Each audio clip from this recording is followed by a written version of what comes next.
Hi folks, it's Danny from Bradley James Classics, and I'm showing you today a Morris 8 Series E from 1948.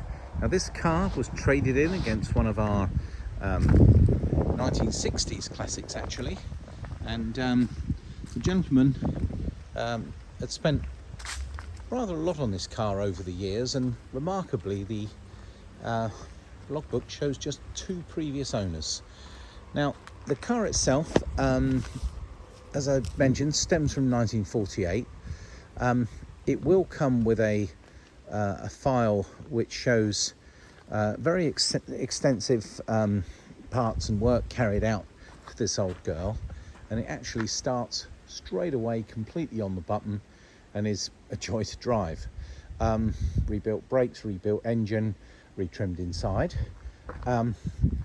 And a little bit about these cars. This was, I guess, a modern car for its time.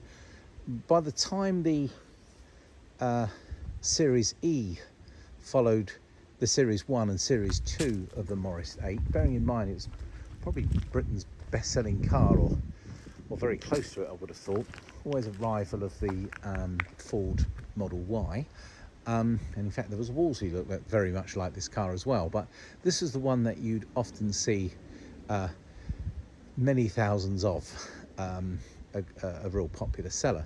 Now, by the time this model came out, they'd done away with the running boards. They'd actually had a larger, wider and longer car, but funnily enough, the wheelbase was around the same size, if not slightly shorter than the Series 1 and Series 2. You had a real boot, which was accessible from the outside, which is the best thing for a boot, really. And as you can see, we open that up and there's a pretty decent sized boot and spare wheel in there, and that's quite impressive, because those of you probably aware of the Austin 8, Austin 16, you didn't really have anything of a boot that you could potentially store anything in. That was really a carrier for the spare wheel. We can see a stainless steel exhaust sticking out the back like a little pea shooter. I will lift the engine and show you just how nice the engine, how clean that is. Now the car itself, bodywork wise, despite it not being a contender for a concours car, it's surprisingly solid all round. It's all there, and it's got what you would call very much a period paint job.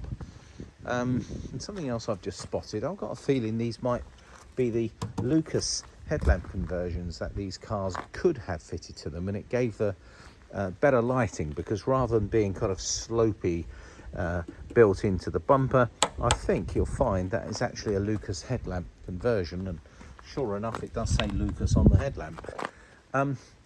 The grille was a dummy grille. They called this one a waterfall grille, and that's in very respectable condition considering the age of this car. And another thing with this particular car, you don't have the hinge through the middle and opening from the side. This is getting quite modern here. As you can see, we just open that up as you do. It's actually had a new battery fitted, despite it looking a bit ropey, but it's a 6-volt system working on a dynamo.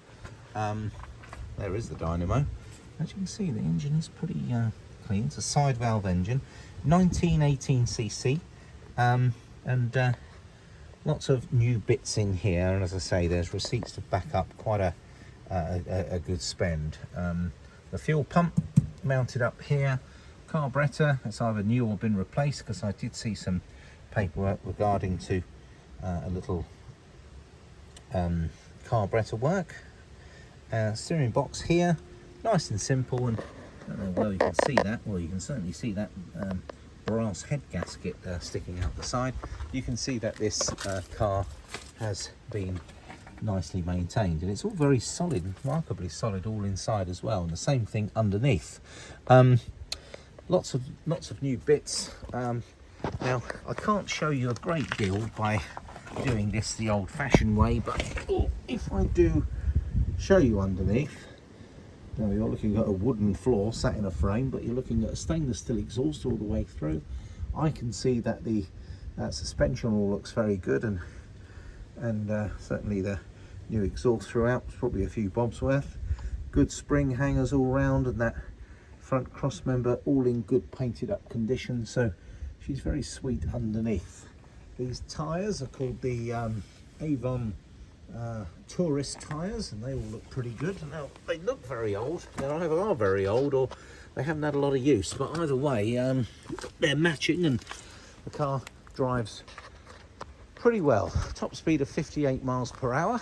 Now remember, that is top speed, so that's sort of flat out, so don't expect to be flying everywhere at 58 miles an hour. You have to certainly stir the gearbox in these. Talking of gearboxes, again, we're getting quite modern. This one's got a 4-speed gearbox with synchromesh in second, third and top gear, something you wouldn't have seen in the earlier car. And of course it's a 4-door car, so quite spacious. It looks wonderful, and it just happens to start and drive and run perfectly nice. We always give the cars a once over before they leave us. It's nice that it appears to have retained its original number plate, probably quite valuable these days. We're not really number plate experts, but it's such a shame when the original number plate leaves the car. But I'm also conscious that cars do get sold purely for their number plate, so if there is any Jeff Frederick Harrisons around, they'll be doing quite well with this one. Just a nice all-round presentable car, very old-fashioned sort of paint finish, touched up here and there as needed, but all the right little touches are there, and the car mechanically does appear to be in very nice order. Now we can deliver this car anywhere in the UK for a sensible price. We do offer a part exchange service, and quite a lot of the time our cars are part exchanged, and that's how we got this one. So we will do our best to give you a sensible part exchange if you're buying a car from us, and we can collect that car when you're getting your new old car delivered.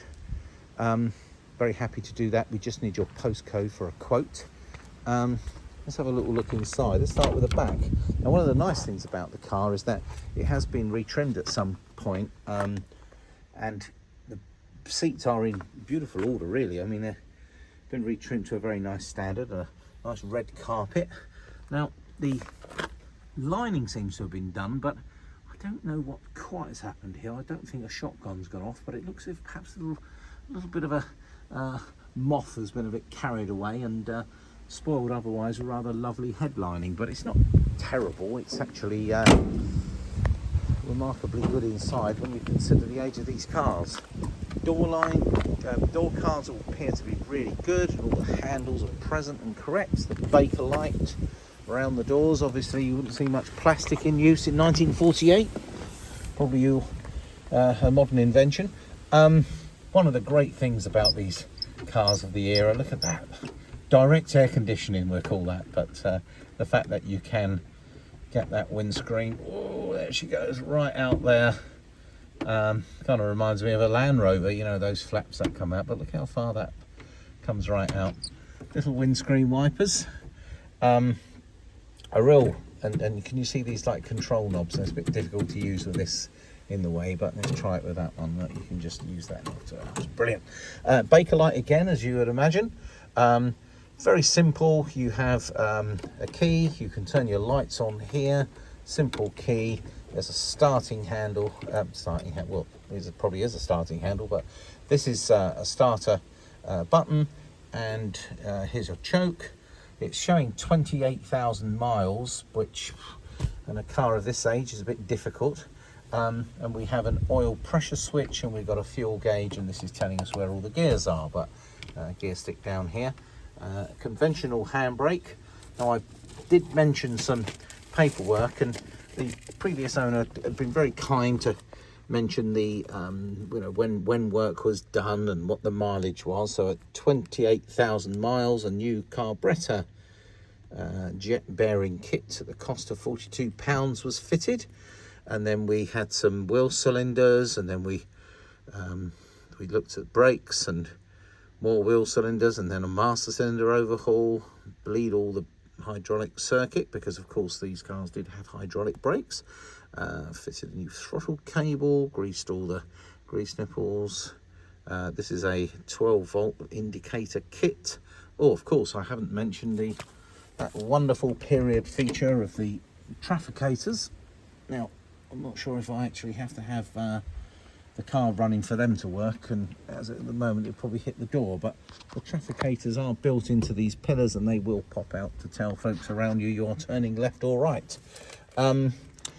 Let's see, new engine oil and flushed, new spark plugs, carburetor, float chamber gasket, fabricated and fitted a carburetor splash tray for £10. Here we are looking at just 2 former keepers. Got to be a bit careful showing addresses, so I'll be flicking through some of the old logbooks. And here we've got a variety of invoices.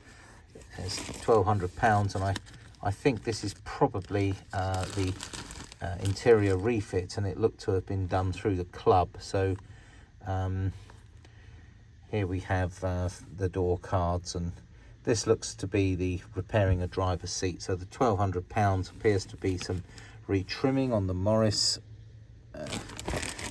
Various other invoices. There's, I think that's £30 odd, £36, and I have flicked through here, and this is where I got the opinion that quite a lot of money has been spent in parts and bits and pieces, and there it goes on and on and on. And this has all come from Ian Harris's Morris Spares, who's based in Hertfordshire. And yeah, quite a lot of invoices, some electrical diagrams, more invoices. I think it's here where I saw the carb kit, and that's from Southern Carbs, excellent company. And there's a little bodge of information in there, and then we go on to some quite old invoices and repairs, and there we go, right back to 1988. We had 27,000 miles on, so it doesn't look as if this has had a huge mileage history. Very difficult to tell, of course, what genuine mileage might be after so many years.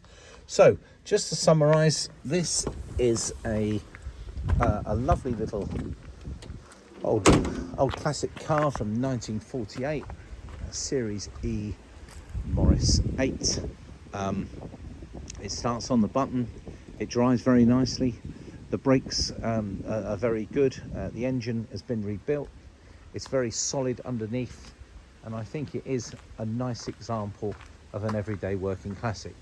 I must point out, and I will get in close and show you, even though it looks very presentable here, it's very presentable, but when it comes down to the sort of paintwork on it, it looks rather shiny here, but you'll see that there is that old-fashioned sort of coach paint look to it, which, you know, is very sort of in keeping with cars of this era. That's kind of what they look like. So sadly, no concourse winner for you, but it's not priced at a concourse winner. It's for somebody who wants to enjoy an old classic car.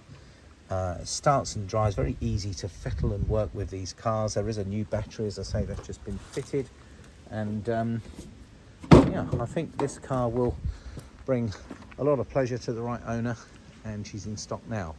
So folks, in summary, 1948 Morris 8, UK transport available at a sensible price. We can part exchange your existing car, and I think this one will be a lovely little up together car to jump in and enjoy. You can use it or improve it, or keep it just exactly how it is, and I think this will welcome at any classic car show in the land. Well, thank you for watching today's video, folks. I appreciate it. My name's Danny, Bradley James Classics, signing out.